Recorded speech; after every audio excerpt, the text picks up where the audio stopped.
আসসালামু আলাইকুম। সংবাদে আপনাদের সবাইকে স্বাগত জানাচ্ছি। আমি ফিরোজ তোহা। শুরুতেই আরবে কেবলস সংবাদ শিরোনাম। কাশ্মীর জিন্দাবাদ, পাকিস্তান জিন্দাবাদ। এই মুহূর্তে আমাদের হাতে এসেছে যুদ্ধের ভয়ঙ্কর কিছু গুরুত্বপূর্ণ আপডেট সংবাদ। প্রথমেই জানাবো, পাকিস্তানে ধাওয়া খেয়ে চাকরি হারালেন ভারতের বিমান বাহিনীর উপপ্রধান। অধিকৃত কাশ্মীরে টহলরত 4 রাফায়েল যুদ্ধবিমান পাকিস্তান বিমান বাহিনীর ধাওয়া খাওয়ার পর চাকরি হারিয়েছে ভারতের বিমান বাহিনীর উপপ্রধান সুজিত পুষ্পকর ধরকার। আজ পাকিস্তান ট্রিবিউনের এক প্রতিবেদনে এই তথ্য জানানো হয়েছে। এরপর জানাবো, ভারত দুঃসাহস দেখালে নজিরবিহীন জবাব দেওয়া হবে বলেন পাকিস্তান সেনাপ্রধান। পাকিস্তানের বিরুদ্ধে ভারত যদি কোনো সামরিক দুঃসাহস দেখায় তবে তার নজিরবিহীন জবাব দেওয়া হবে। আজ পাকিস্তানি সেনাদের মহড়া পরিদর্শনকালে এই হুমকি দিয়েছেন পাকিস্তান সেনাবাহিনী প্রধান জেনারেল অসিম মুনির। এদিকে দুর্ঘটনার কবলে নেতানিয়াহুর গাড়িবহর।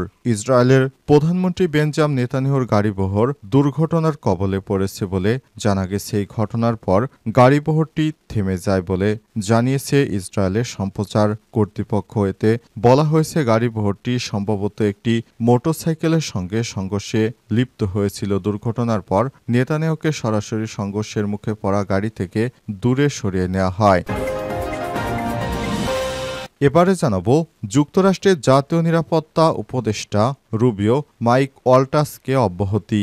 মার্কিন জাতীয় নিরাপত্তা উপদেষ্টা মাইক ওয়াল্টাসকে অব্যাহতি দিয়েছে প্রেসিডেন্ট ডোনাল্ড ট্রাম্প। অন্তর্বর্তীকালীন সময়ে পররাষ্ট্রমন্ত্রী মার্ক রুবিও জাতীয় নিরাপত্তা উপদেষ্টার দায়িত্ব দেওয়া হয়েছে। আজ আল জাজিরার এক প্রতিবেদনে এসব তথ্য জানানো হয়েছে। এবং সর্বশেষ জানাবো, আওয়ামী লীগ নিষিদ্ধের দাবিতে বিকেলে এনসিপির সমাবেশ। রাজধানী ঢাকায় আজ সমাবেশ করবে জাতীয় নাগরিক পার্টি এনসিপি। আওয়ামী লীগ দলগতভাবে বিচার, নিবন্ধন বাতিল এবং রাজনৈতিক কার্যক্রম নিষিদ্ধের দাবিতে এই সমাবেশ হবে বাইতুল মোকাররম মসজিদের দক্ষিণ গেটে। বিকাল ৩টায় শুরু হবে সমাবেশটি। দলটির কেন্দ্রীয় নেতারা সমাবেশে বক্তব্য দেবেন। প্রিয় দর্শক, এতক্ষণ শুনছিলেন সংবাদ শিরোনাম, এবারে বিস্তারিত। তবে তার আগে বন্ধুরা, অনুরোধ থাকবে এই সংবাদটিতে একটি লাইক দিন। এই চ্যানেলে আপনি নতুন হয়ে থাকলে আমাদের সংবাদটি দেখতে দেখতে চ্যানেলটি সাবস্ক্রাইব করে রাখুন। কমেন্ট করে বন্ধুরা আপনার মূল্যবান মতামত জানিয়ে দিন আপনি বিশ্বের কোন দেশ থেকে বা বাংলাদেশের কোন স্থান থেকে আমাদের সংবাদটি দেখছেন এবং শুনছেন। এবারে বিস্তারিত। পাকিস্তানে ধাওয়া খেয়ে চাকরি হারালেন ভারতের বিমান বাহিনীর উপপ্রধান। অধিকৃত কাশ্মীরে টহলরত 4 রাফায়েল যুদ্ধবিমান পাকিস্তান বিমান বাহিনীর ধাওয়া খাওয়ার পর চাকরি হারিয়েছেন ভারতের বিমান বাহিনীর উপপ্রধান সুজিত পুষ্পকর ধরকার। আজ পাকিস্তানি ট্রিবিউনের এক প্রতিবেদনে এই তথ্য জানিয়েছে। প্রতিবেদনে জানানো হয়েছে, পাকিস্তানের জেফ-17 জেটের বিপক্ষে ভারতীয় বিমান বাহিনী তাদের রাফায়েলগুলো ঠিকঠাক ব্যবহার করতে না পারায় ধরকারকে অবসরে নামিয়ে দেওয়া হয়েছে। এদিকে ভারতের অন্যতম গণমাধ্যম ইয়ন টিভির অনলাইন ভার্সনে ধরকারের অবসরের কথা স্বীকার করা হয়েছে। রাফায়েলের ব্যর্থতার দায়ে গত 30শে এপ্রিল তাৎক্ষণিক সিদ্ধান্তে ধরকারকে তার পদ থেকে সরিয়ে দেয় ভারতের সরকার। 22শে এপ্রিল পহেলগামে হামলাকে কেন্দ্র করে গত কয়েকদিন ধরে ভারত পাকিস্তানের মধ্যে তীব্র উত্তেজনা বিরাজ করছে।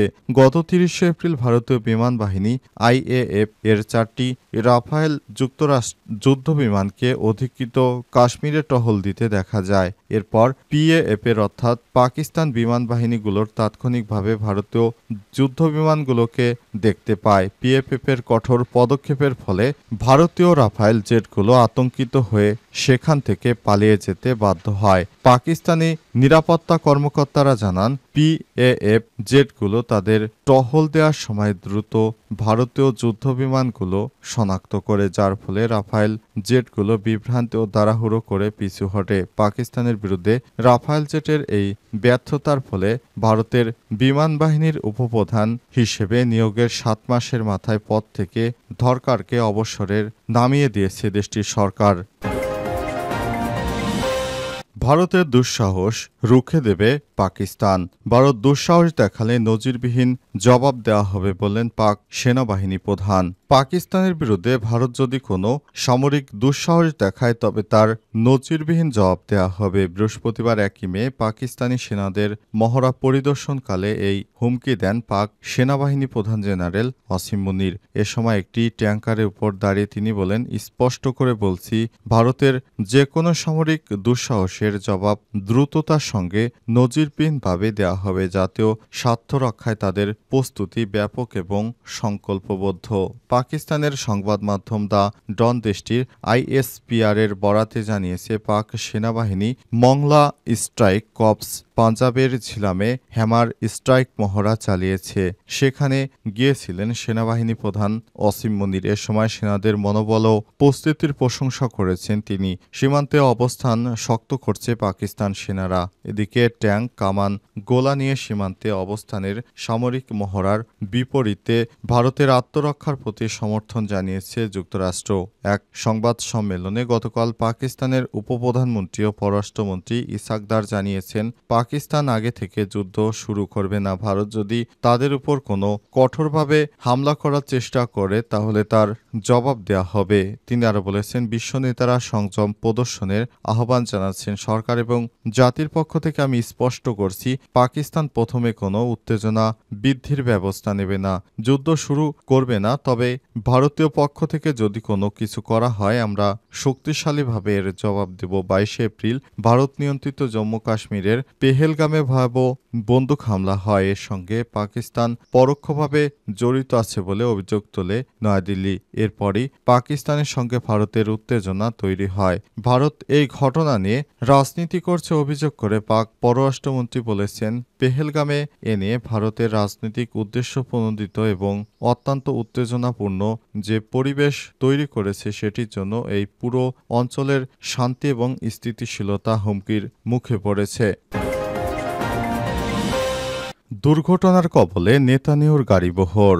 ইসরায়েলি প্রধানমন্ত্রী বেঞ্জামিন নেতানিয়াহুর গাড়িবহর দুর্ঘটনার কবলে পড়েছে বলে জানা গেছে। এই ঘটনার পর গাড়িবহরটি থেমে যায় বলে জানিয়েছে ইসরায়েলের সম্প্রচার কর্তৃপক্ষ। এতে জানানো হয়েছে, গাড়িবহরটি সম্ভবত একটি মোটরসাইকেলের সঙ্গে সংঘর্ষে লিপ্ত হয়েছিল।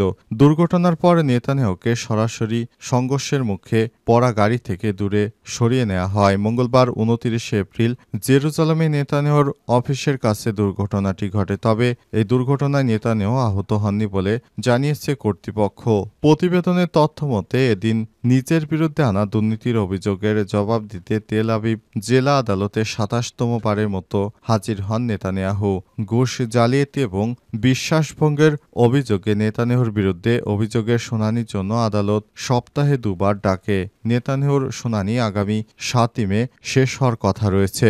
ইসরায়েল থেকে নেতানিয়াহুর বিরুদ্ধে সব ধরনের উস্কানিমূলক কর্মকাণ্ড করার জন্য তাদের পক্ষ থেকে বারবার নেতানিয়াহুর বিরুদ্ধে একটি সংবাদ সম্মেলন করা হয় এবং তার বিরুদ্ধে অভিযোগ দায়ের করা হয়। এই অভিযোগ অস্বীকার করে আত্মসমর্পণ করেছেন নেতানিয়াহু। এরপর থেকেই তিনি আদালতে গিয়ে তার বিরুদ্ধে আনা সমস্ত অভিযোগগুলো তিনি খতিয়ে খতিয়ে দেখছেন বলে জানানো হয়েছে।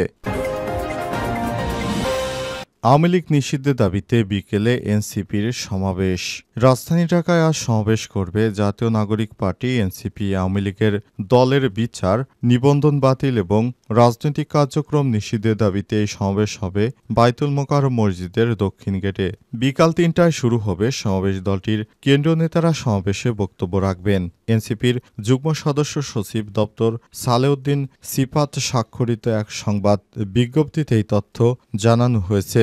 দলের আহ্বায়ক মোহাম্মদ নাহিদ ইসলামের সভাপতিত্বে এবং সদস্য সচিব আক্তার হোসেনের সঞ্চালনায় সভায় সারা দেশ থেকে কেন্দ্রীয় সদস্যরা উপস্থিত হন।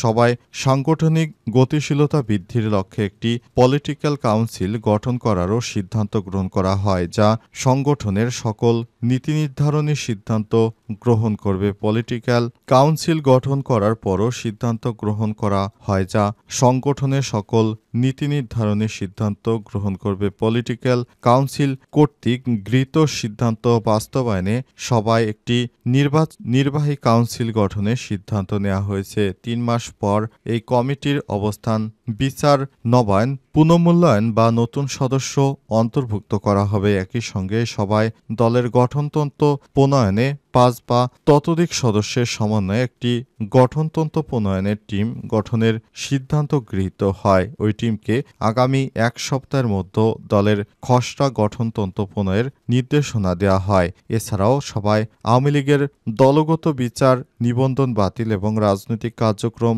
নিষিদ্ধ করার দাবিতে সারা দেশব্যাপী বিক্ষোভ সমাবেশ করার নির্দেশনা দেওয়া হয়।